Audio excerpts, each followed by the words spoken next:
Ah, ano, DJ kasi, karamihan kasi, kadalasan kasi ng DJ nasa sa Tabato, di ba, ganun, nasa bukid. Ayoko nang pumunta ng bukid, DJ. Yung iba gusto manirahan sa bukid, no? Ikaw, kasi ikaw, ano sabi mo na doon ka na nanggaling, no? Sa bukid. Yes, DJ. Kaya ayaw mo na balikan. Ang bukid din sa amin. Probinsya siya, pero hindi naman sa bukid talaga. Mm-mm. Highway.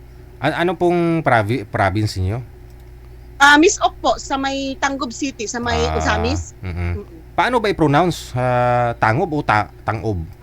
Tanggob. Tanggob, DJ. Tanggob. Tanggob, Misamis. Opo. Okay. Pero ngayon po, residing, saan ka nakastay ngayon? Saan po ako ngayon? Dito sa may Green Hills.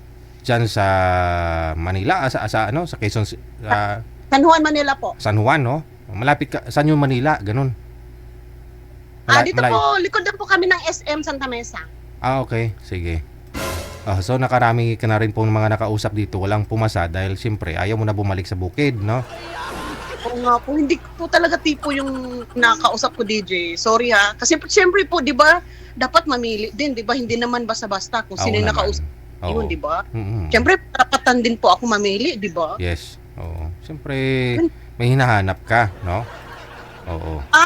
Kung sa ano po, hindi pasado sa standard ba na hinahanap ko, ganun. Oo. So ano po ba, bukod ho sa hindi taga-bukid, ano pa yung gusto mo?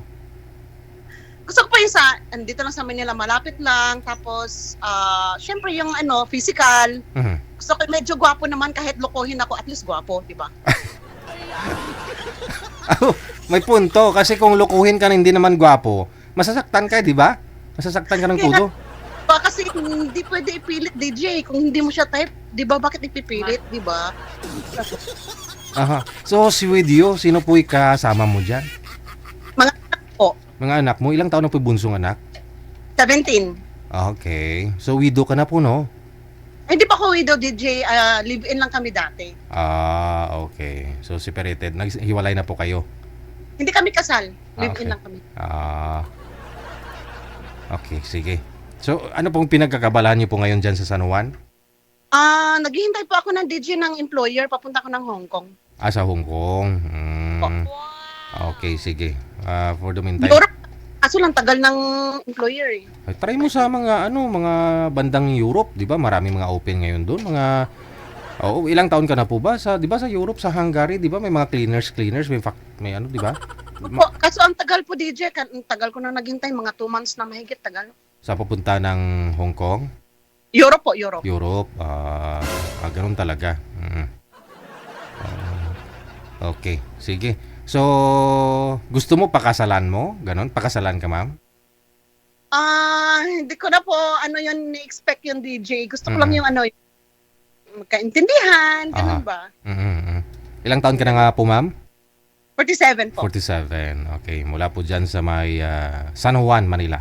Okay. Yeah. Standby lang po muna kayo, ma'am. Hanap pa tayo, ha? Okay. Walang pumasa sa mga nakausap ni Madam. Yun nga po kasi halos nasa bukid. Doon na daw po siya kasi nanggaling. Kaya ayaw na pong balikan. May mga taong gano'n, no? Siyempre, gusto umangat sa buhay, nagsikap, pumunta ng abroad, no? Kasi ayaw na nilang